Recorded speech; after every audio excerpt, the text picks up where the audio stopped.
And we are live. Hello, everybody. Welcome back to another episode of Who Wants to Be a Millionaire Animation Edition with your host, Ibrahim, aka Mark Brown from the Animation Combination. We have this episode 9. We're coming to the end of season 8.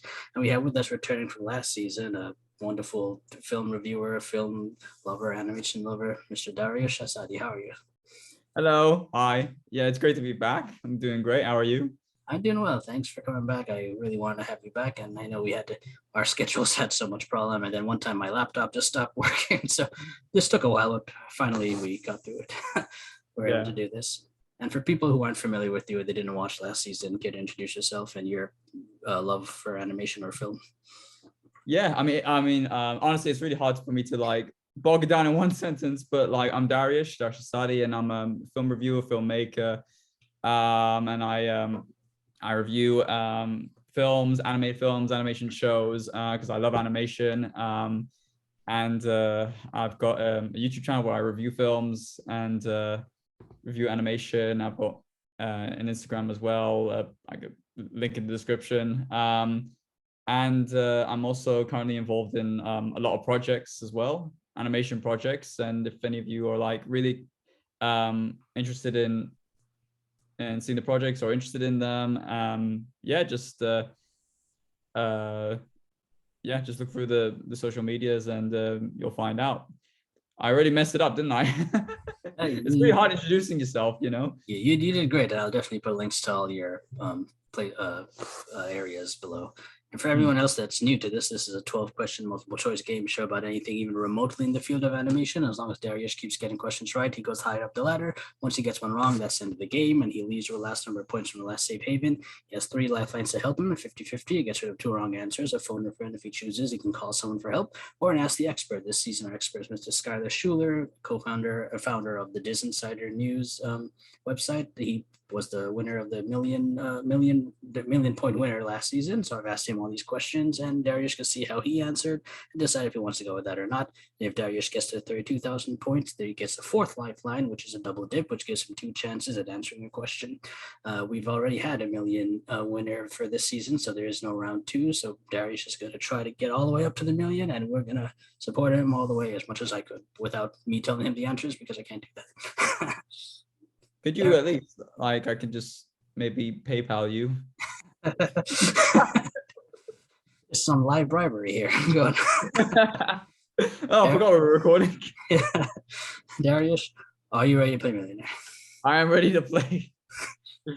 Let's go. I think I found the title of this episode already. Can you see my screen? Not yet. Okay, now I can. This is your ladder of points. Remember, the yellow ones are your benchmarks. Once you get to those, you can't lose them no matter what. And everyone check out Skylar Schuler, the Diz Insider, at thedizinsider.com. And Dariush has read through this already, so we're going to start with the 500-point question. Here we go. What food do the dogs, the Lady and the Tramp, eat together, resulting in them kissing in the animated 1955 Disney canon film, Lady and the Tramp? Is it cheeseburgers, pizza, fried chicken, or spaghetti? Okay, yeah, I know this one. It's spaghetti. D, final answer. Nothing's final to say final answer, so take your time, but I think your answer is correct. Congratulations. It's a very iconic scene in I would say in film, not just Disney film or animation film. I feel just in film generally. This is oh yeah, definitely. Yeah. Anyone would know what that would be referencing if it was just 2 dogs, or anyone really just eating spaghetti like that. Exactly. Did you see the remake? No, I haven't. I don't think I want to. Yeah, I only saw it because for my blog I watch all the live action stuff, but it was better than I thought it would be. Mm-hmm. But again, it's not this. This is, I'd still prefer this way more. Mm-hmm. I think you're good for staying away from it.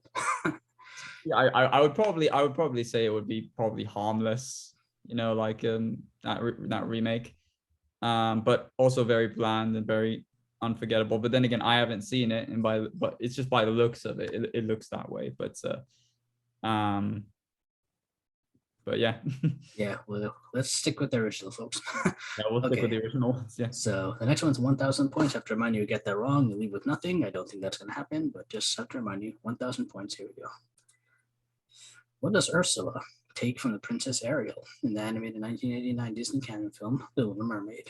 Does she take her voice, her hair, her sight, or her ears? All right, I know this one. Yeah, of course.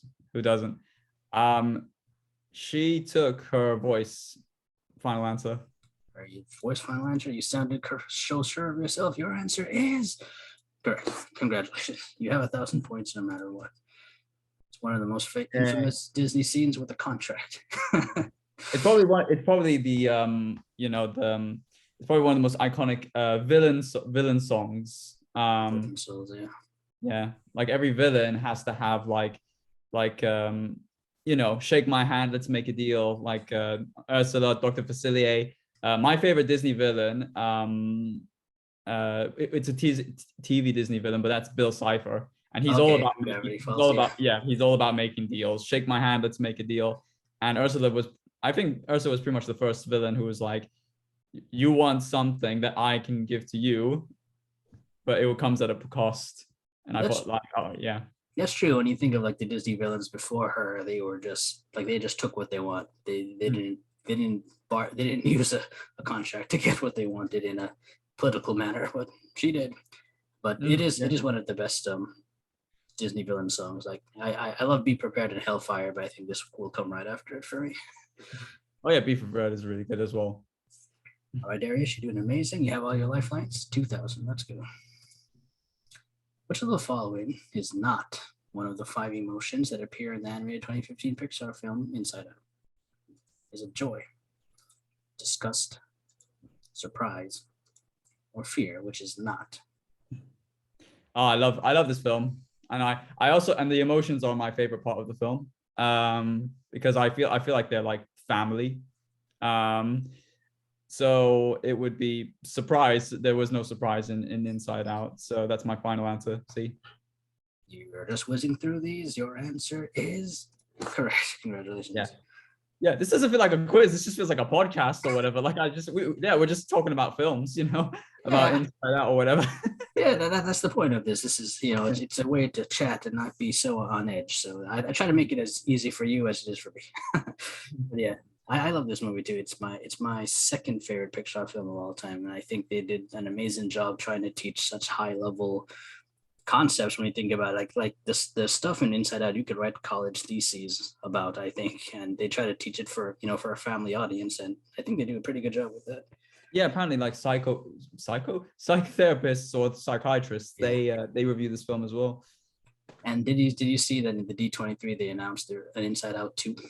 Oh yeah, I did. I was like, wait, what? Inside Out is getting a sequel? Like, I love this film, and I would love to see the emotions again, because like I said, they're like I feel like they're like a family dynamic. You know, they love each other, they hate each other. So I'm really excited to see them again. But like, if this is Riley growing up, so she's probably gonna go through puberty, we're gonna see different emotions. So yeah, it'd be very interesting to see that. I've always thought that Inside Out would be like a standalone film, but then you never know which film is standalone and which film is going to get a sequel. Whatever makes the money, I guess. Yeah, whatever makes the money. Yeah, I guess Inside Out made a lot of money. So yeah, because Riley does become a teen at the end of this movie. So Inside Out 2, if it follows her again, I guess we would see like more teenage emotions maybe. But my only fear is I feel the plot is going to be the same. It's going to be Riley dealing with her emotions again, and it'll just be different emotions, but overall it's still gonna be the same plot. That's the only thing I'm a little fearful about. But I mean, it probably will be, but like she'll be going through something else, because more emotions and more. She's probably gonna go through something else other than like running away, moving out. She's like going to university. I don't know. Or, yeah, we'll have to see what happens in the sequel. We'll see in 2024 or whenever they said that's coming up. But yeah. All right, Darius, you're doing amazing. 5,000 points. Under the Red Hood, Assault on Arkham, and Gotham by Gaslight are all subtitles of animated direct-to-video films featuring which superhero? Is it Superman, Batman, Spider-Man, or Iron Man? This is my favorite superhero. It is Batman. Final answer. This is also my favorite superhero too, and your answer is correct. I haven't seen Under the Red Hood yet, but I hear a lot of people say that's like their favorite Batman movie of all time, like even more than Dark Knight. Yeah, the thing is, when Under the Red Hood came out, that was a bit of a uh-oh, because I haven't seen it either. I've seen bits of it. Like I think that's the film where Joker is voiced by John DiMaggio, and he starts killing people with a broken glass cup. So like it's that kind of like modern take on Batman. I can't remember which year this film came out. Probably like 2000s maybe, or near 2010. I think post 2010. Yeah.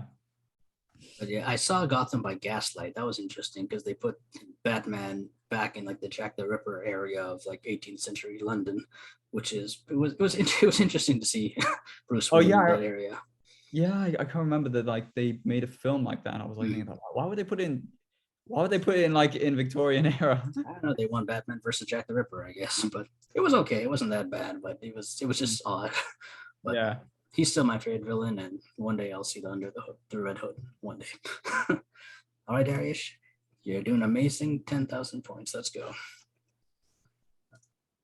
Which horror film star voices the villain Ratigan in the animated 1986 Disney canon film The Great Mouse Detective? Peter Cushing, Christopher Lee, Vincent Price, or Robert Englund? And I guess in your part of the country, this is called Basil of Baker Street, right? Yeah, it is. Yeah, I saw this film a couple of months ago. I think I think a couple months ago, maybe last year. I can't remember. But like the person who played Ratigan, he was amazing. I forgot it was a performance because the animation and his performance went well together. I think he's like one of the best Disney villains as well. It's a Vincent Price. Final answer. Well, your knowledge is amazing. Your answer is wrong. No, I'm kidding. Yours correct. Good job. Yeah.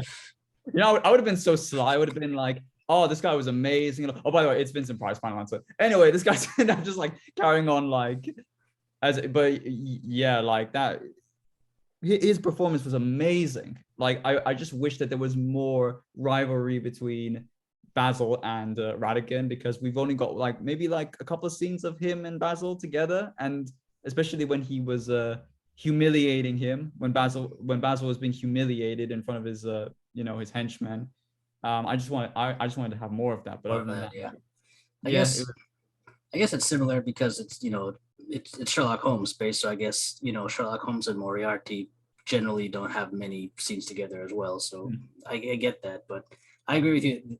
I love this movie, and I love Ratigan and Vincent Price. Like he just becomes Ratigan. Like even the animators, they animated his expressions and stuff onto Ratigan. Like you could just see Vincent Price in Ratigan. I really like the song as well. What was it like? Goodbye. So yes. I love that song. No one remembers that song. They remember the other one, which is still good, but I like that one a lot. Oh yeah, when he killed. I think this is going to be spoilers for anyone who hasn't watched Basil, but like I would say, yeah, I'd say give it a watch for Ratigan's performance, and also Basil's performance. Well, he's a really good. It's basically a Sherlock Holmes Disney Mouse film. I wish we had more behind the scenes recordings of Vincent Price doing reading his lines. Like I would watch the entire 2 hours of that. All right, Dariush, you're 2 away from the next benchmark, and you have all your lifelines. I want to get you further. 20,000. Let's go. What is the main character's younger brother, Aaron, obsessed with in the animated 2021 Sony animation film, The Mitchells versus the Machines? Is it planets, dinosaurs, rocks, or the human body? Yeah, I know this answer because I reviewed the film. I made a video on it.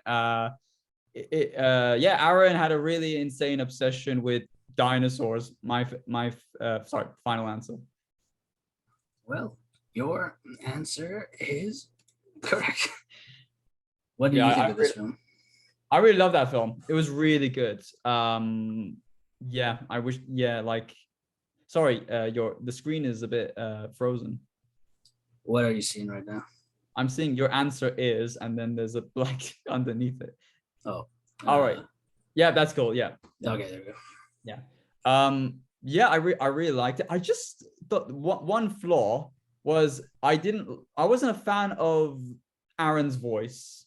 I thought they could have picked a kid to voice him, but I feel like maybe they were trying to, because the person who I was thinking that maybe because the director, from a filmmaker's point of view, that like Mike Rianda was on a road trip and he was using his experience of being on road trips and being with family and all that, and maybe him being that kid, being Aaron, was him reliving his childhood. Maybe I'm just talking on speculation, so maybe that's the reason why he just he voiced the kid, he voiced Aaron. But I felt like it would be better if, like, yeah, I wasn't maybe it will grow on me when I watch it again, but like other than that, like Mitchells vs. the Machines was a really great animated film.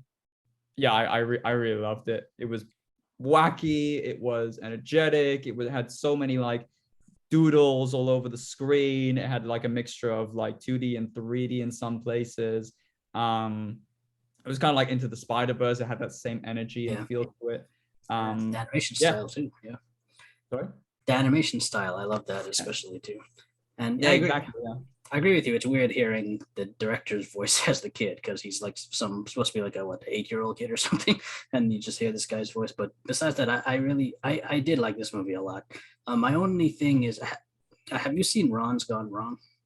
I have seen Ron's Gone Wrong. So I love Ron's Gone Wrong, and I love it a lot. And I feel, because these two movies had very similar themes, I feel Ron's Gone Wrong kind of got pushed to the side or forgotten, because this was the more popular film and it's from Sony Animation rather than a brand new company, Locksmith Animation. So I like Ron's Gone Wrong better, just for that. But I still like this too. Yeah. I saw Ron's Gone Wrong at the British Film Institute Film Festival, which is happening right now, actually. Happens once a year around October-ish. And I saw the premiere of it, and I got a lot of goodies and stuff. But I was noticing that Ron's Gone Wrong had a bit of like a grounded feel to it. It wasn't, well, of course, it was like robots taking over the earth, but like it also had like robots replicating phones, and it had that really cool message of like, don't stay in your own bubble, go out of your own bubble, interact with people that are outside, and like your outside your own interests. And yeah, I feel like that's what I got to take from it. And also like, don't be too much on your phone or whatever, because but I honestly thought that like Mitchells vs. the Machines was it was more enjoyable. It was more enjoyable because of the whole, it was just really bizarre, Mitchells vs. the Machines, and it encapsulated everything revolving technology. So yeah, that's why I preferred like Mitchells vs. the Machines more, but Ron's Gone Wrong was all right. Yeah, no, yeah, I know I'm in the minority when I say that, but yeah, but both, I like both movies. So if you haven't seen them both, check them out. Okay, Darius, the next is 32,000 points. If you get that right, you'll have that no matter what, and you'll get the fourth lifeline, which is to switch the question. Let's see if we can get you there at 32,000. What is the name of Prince Philip's horse in the animated 1959 Disney Canada film Sleeping Beauty? Was it Darius? Hey, like you, almost. What? Perseus. I swear I did not plan that. Samson and Gideon. Yeah, I swear I had these questions before I even knew who was coming on the show today. Okay, I don't know this question. This is the part where I'm actually stuck. Take your time. You have lifelines. So what was the name of the? I would say, yeah, Skylar. I think he would know this question. Do you want to ask him? Yeah, I feel like, because I don't want to go like, I want to choose between A and B, and then it takes away C and D. So it's because that's all. Yeah, that's always when you choose 50-50, it's always like this. I don't know why. So I'm gonna say, yeah, I want to ask the expert. Okay, we're going to ask Skylar for your first lifeline of the game, which is pretty good. I asked him and he said, oh gosh, I'm 85% sure it's C, Samson. 85. Okay, all right, 85%. Okay. Is that high enough for you? Oh God. God. 85% is high, but at the same time, like it feels like he's not sure. Or He's he's not not 100, yeah. he's not 100% sure. And if I pick Samson, if it's wrong, then I don't know, but I don't want to waste my lifeline as well.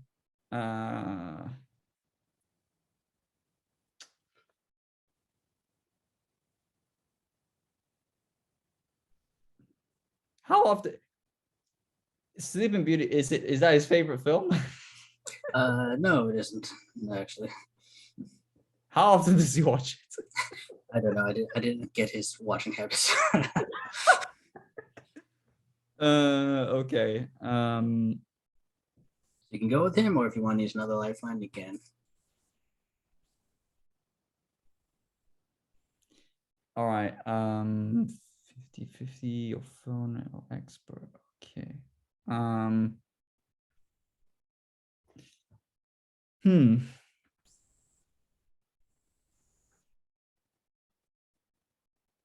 He is a Disney expert though, so Yeah, he is the Disney Insider guy, yeah. I would want to use my 50-50 so that if C was remaining, then And be more confident. yeah, I would have more confidence, but at the same time, I don't want to waste it. But in this case, it's not wasting it. Remember, once you get this right, then you'll get the other lifeline, the double dip. Oh yeah, that's true. Okay, then in that case, I'm going to use my 50-50 Okay. final answer. All right, you use 2 lifelines, but hey, you gotta do that sometimes. That's good if 2 wrong answers. C is still there. It's Samson or Gideon. Okay, all right. In that case, I'm going to use C, Samson, final answer. All right, you weren't sure about this. Skylar was 85% sure, and you went with 50-50, and it went with Samson. You get this right, you keep going. You get it wrong. It was nice having you. Dariush, your answer is correct. Great. I mean, to be honest, like I actually, yeah. Oh, look, there he is. There's Samson. The thing is, in my mind, I actually thought to myself, like, it probably is Samson. It probably is Samson. You're probably just wait. I actually thought I actually did have faith in him, but I just thought 85%. I just wanted to be sure, but at the same time, like, I could have just took a leap of faith and just like pick Samson because yeah, I get it. Sometimes you just want that 100% certainty. So, but yeah, exactly, hey, it worked out, Skylar. Thank you. You helped yeah. for this one, and you have the double dip now, so you can get that going forward. Are you a Sleeping Beauty fan? Thank you, Skylar. Thank you so much. Thank you. Are you a Sleeping Beauty fan? No, I don't. I can't remember. Well, I've seen it once, and I can't really remember much of it, unless Maleficent is a really great. She has a really great presence to her. Mm-hmm. And I'm guessing that like if anybody's a fan of the Sleeping Beauty films, they would probably persevere with the Maleficent films, the live action ones with Angelina Jolie, which is persevere. That's a great way to describe sitting through those movies. Yes. Yeah. I mean, like, I'm trying to like use that word as in like keep it exploring on these films. You know, like, what do you think about Sleeping Beauty? I like this. I'm a fan of the original Sleeping Beauty. Aurora is one of my favorite princesses. I like the song, I like the animation. It's not like, I don't think it's like my top 10 favorite Disney movies, but I do like it. The Maleficent movies with Angelina Jolie, I don't like it. It's just me. I mean, like they're very. I mean, like it's pretty weird, those Maleficent films, because they're trying to make Maleficent look like a good character and all of that. But it's just like you've got these Sleeping Beauty characters, and they're like, there's variations of these characters in live action films, but it's their own spin-off and all of that.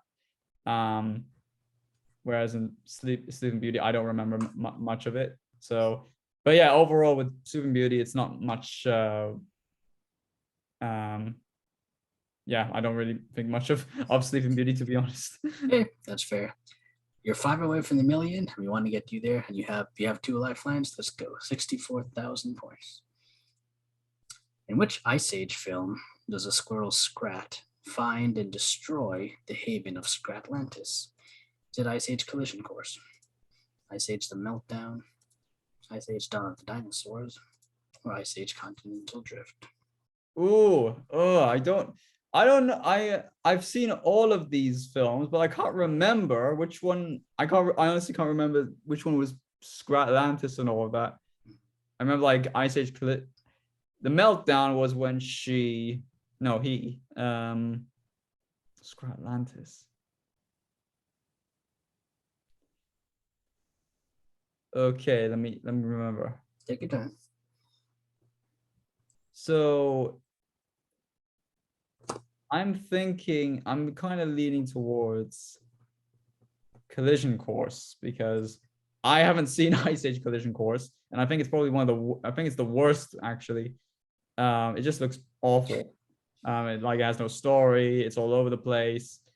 I just remember that Dawn of the Dinosaurs, Scrat.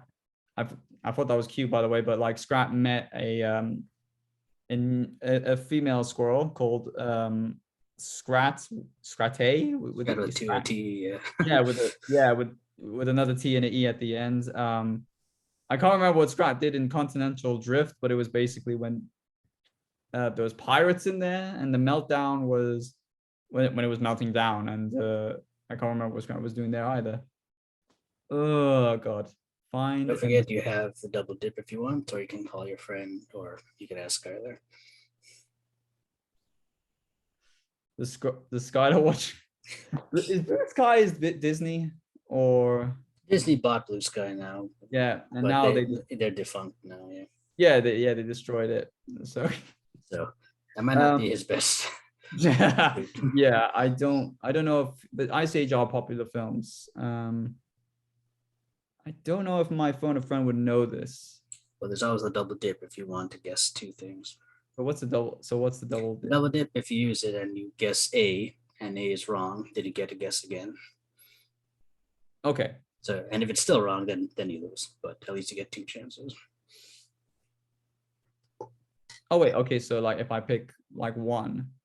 Yeah, if you pick Collision Course and that's wrong, you could tell me, okay, the Meltdown. And then if the Meltdown's right, then you keep going. If Meltdown's wrong, then that's the end of the game. Okay, but if with the Collision Course, if I pick double dip. Yes. Wait, do I pick an answer and then double dip saves me? Or I have to pick double dip first and then. Yeah, you pick double dip first. Okay, all right, I'm gonna have to pick double dip then. Okay, so we're gonna use double dip. We're picking that. What's the first one answer you want to guess? I'm gonna go with Scratch. I'm gonna go with Collision Course. Final answer? Final answer. Okay, you're gonna use the double dip, so you get two chances if this is wrong. Is it Collision Course? Your answer is wrong. It's not Collision Course. Okay. So now you have a chance. You can tell me. You can guess again. So either B, C, or D. If you get it right, then keep going. If you get it wrong, that's another game. Okay. All right. Meltdown, Continental Drift, Ice Age, Dawn of the Dinosaurs. It says that 50-50 is still there. Is that still there? No, that's just because I'm too lazy to make different screens after you use them.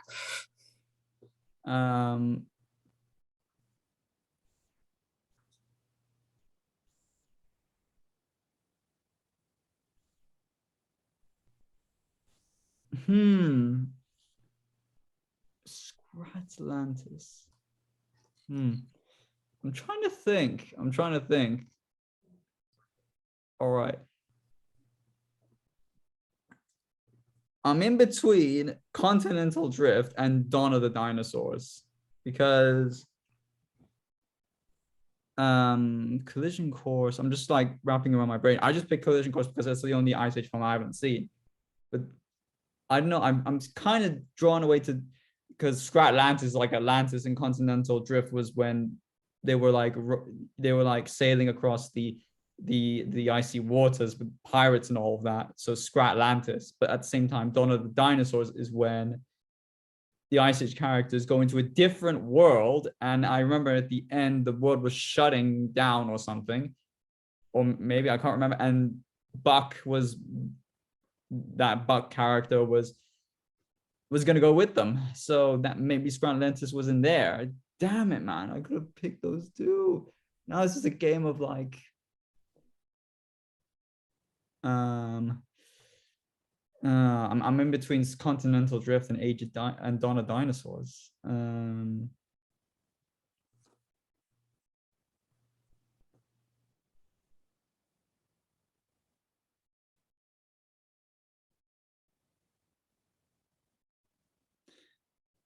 Oh God, Scratlantis. Oh my God. Scratland. In which film does Squirrel Scrat find and destroy the Haven? I gotta think. I can't remember both of these films if they had a Scratlantis.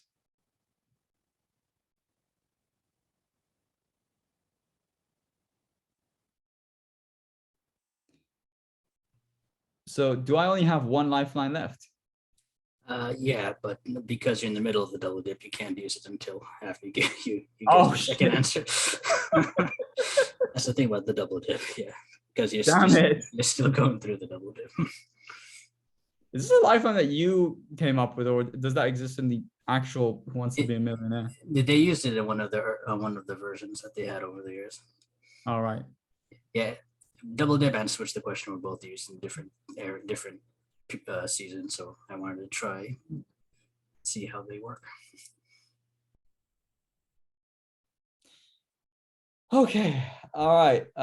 It's either Dawn of the Dinosaurs or Ice Age Continental Drift. Okay. I don't know if I'm gonna be right or wrong. But judging on the logic of Scratlantis, Atlantis, Continental Drift, they were across the icy waters, so the theme was like ocean traveling. I'm gonna have to pick with Continental Drift. Final answer. Oh, but I didn't like to see you through so much pain, but this is the right answer, Dariush. Your answer is correct. Congratulations. Nice. So yeah, he finds him. It may even be after the credits. I can't even remember, but he goes to Scratlantis. He meets Scratrates, which is like, or Aristocratle. I think his name is like Aristotle, but Aristocratle. It's like this haven of just acorns everywhere, and then he just gets too greedy and destroys it. Yeah, I wish that like Scrat and Scrate would reunite. Yeah. I thought they were a nice couple. It was a shame that he ditched her over the acorn, but hey ho. Hey ho, that's how it goes. Well, I'm just happy you got the right answer. So you're 4 away from the million. You only have one lifeline, which is either phoning your friend or asking Skylar, but at least you have one. Let's keep going. 125, and hopefully these are funner questions for you. Yeah, really hope so. What is the title of the animated 2007 theatrical short featuring Goofy, the first theatrical short solely featuring Goofy since 1965? Was it How to Connect to the Internet? How to Hook Up Your Home Theater? How to Use Your Flip Phone? Or How to Send an Email? All right, what's the title? All right, let me just read that again. What is the title of the animated 2007?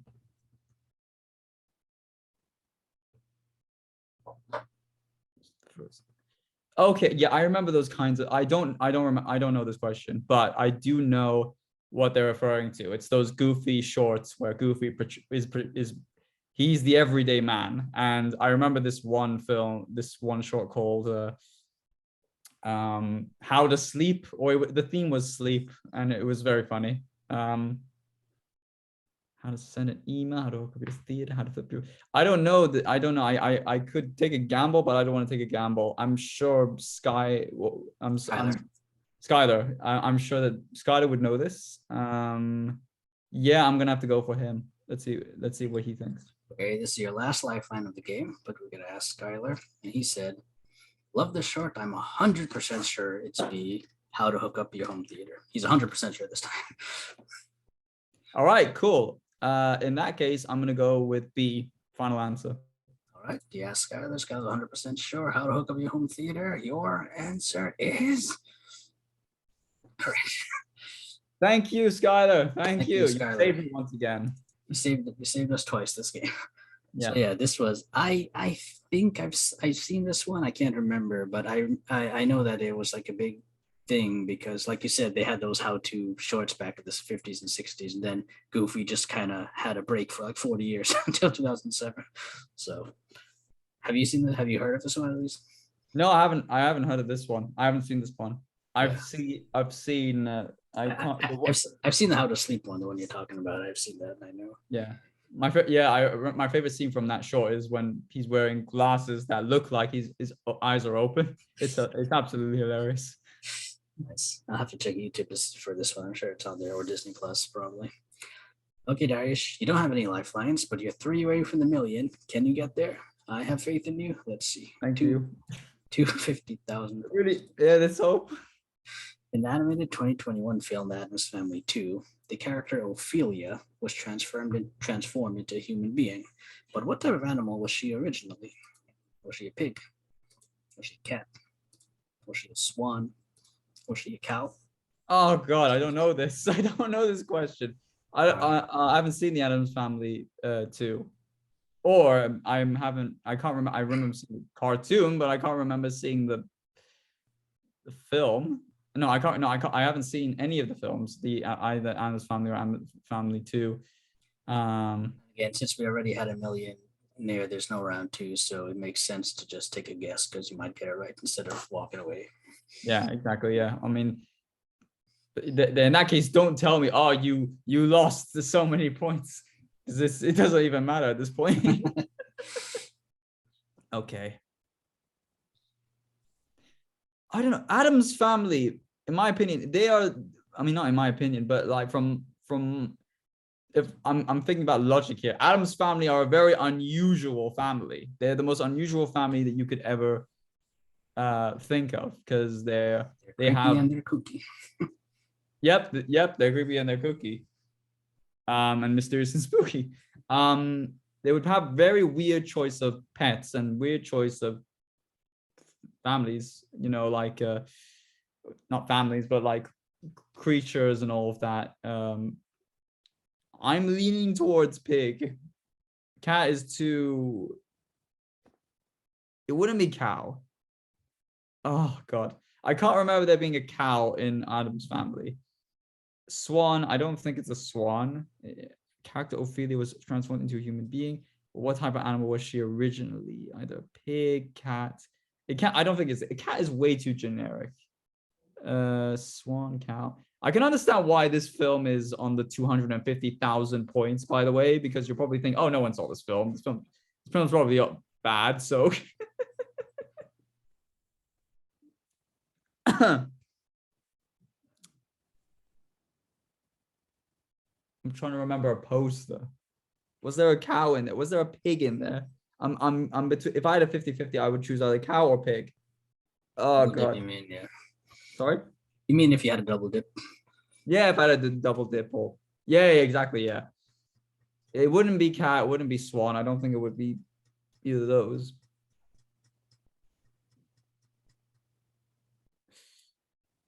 Okay. All right. I am gonna go with pig. Final answer. All right, you had to take a guess. You went for pig. How sure are you? I'm not really that sure, but the thing is, like, I had a great time. I had a really great time. Thanks for having me. I like how you're giving your goodbye speech already. I don't know if I'm gonna be right or wrong or whatever, but like, yeah, we'll see what. Yeah, I'm just preparing in advance. I'm preparing not to be disappointed. Dariush, was it pig? Your answer is correct. I knew it was pig. You always do. You had no doubts. Yeah, she even looks like a pig. So it's weird that in this movie there's like a villain and he's trying to transform animals into humans, and then the boy in the Addams Family, he falls in love with this girl who is a pig, and when he finds out she is actually a pig, he still likes her. So it's just kind of weird. But. Oh God, and I'm guessing that film, that's probably one of the stories of that film, because I heard that like in the first Addams Family film you had like a bunch of stories. it wasn't a cohesive plot. It was just a couple of stories in one film. Whereas I don't know about the second one, because the second one they just travel. Second one, they travel, but there's a main story of like Wednesday doubting that her parents are really her parents. So that's kind of like the main narrative that plays throughout the movie. But it's not a horrible movie, but like you said, I don't think many people have seen it. Yeah, I don't think it's not like that bad. Or it's just like I feel like it's a film that it's a film for kids that they can just go see. I mean, Yeah. I think kids would definitely enjoy like the Addams Family, and the parents would come and take the kids and enjoy Addams Family as well. But at the same time, like it looks it looks kind of like generic, and with the generic story and generic stories. Dariush, you're doing amazing. You're going to the Yeah. 500,000 points. I think this is further than last time, right? Yeah, it is further than last time, because I stopped at 125,000 because Okay. I was being, and I felt like last time I was being carried by my lifelines and all of that. But like, yeah, I'm really glad that like most of these questions I'm like, I somehow know, or like I'm just like, You're I'm able to fighting figure out. through. Yeah, I really hope that the next two ones are ones that I know as well. Well, let's take a look at the next one, the 500,000 point. Charles Udels, the voice of the puppeteer Stromboli in the animated 1940s canon film Pinocchio, also voices which other character in the film? Does he voice the coachman? Does he voice Honest John? Does he voice Geppetto? Or does he voice the lamp wick? Okay, I have no idea. I'm sorry. I have no idea. I know who Stromboli is. And I'm sorry, I haven't seen Pinocchio, the Disney animated film. I haven't seen, and I also haven't seen I've seen reviews of the live action one, which it looks really bad. But like I know who Stromboli is. Stromboli is like that kind of, is that giant, he's that big bellied character, and he's like, I think he's Italian as well, and he's a very larger than life kind of guy. I don't, he's like, yeah, I remember him as that character in Pinocchio in 1940.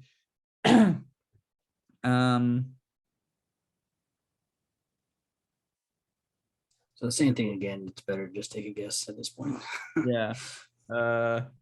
It'd be very interesting. I don't know, because the Coachman, I think that they're in. Do you mind if I get a? No, actually, no. I'm not gonna do that. I don't want to be a liability. But like, I want to get a glass of water, but I'm not gonna do anything. Like, oh, sorry. Yeah, I should have asked you beforehand, but yeah, I would recommend not doing it, because then someone will say, yeah. "Oh, he went to go check up the." Yeah. I'm not gonna. Yeah, I'm not gonna do that now. Like, first you bribe me, and then you go to check out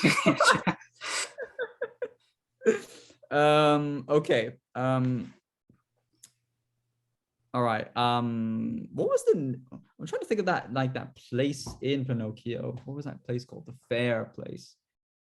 Something land. Well, that doesn't help me at this point. But like I don't know Lampwick. I don't know Honest John. Geppetto. That would be interesting if Geppetto was the same voice, the voice actor, because Geppetto's the guy who, he's that like that nice person who made Pinocchio. He's the father figure of Pinocchio, and Stromboli's like big and like, and if he was the same person who voiced Geppetto, who's more nice and calm and is more fun, then that would be a very interesting fact that Charles Judel's voiced both Stromboli and Geppetto. But the Coachman, I'm thinking also is like that. I think the Coachman's like the fox character. I think, I'm not sure, but like, oh god, I don't know who Honest John. I don't know who Lampwick is.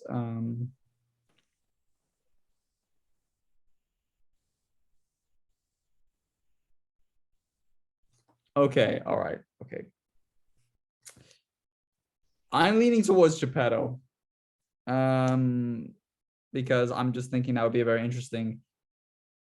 That would be an interesting fact, but like that has no logic whatsoever to my question. Oh, it'd be very interesting if that happened, but it's just like, I honestly, yeah, because I honestly don't know. I should have watched Pinocchio before doing this,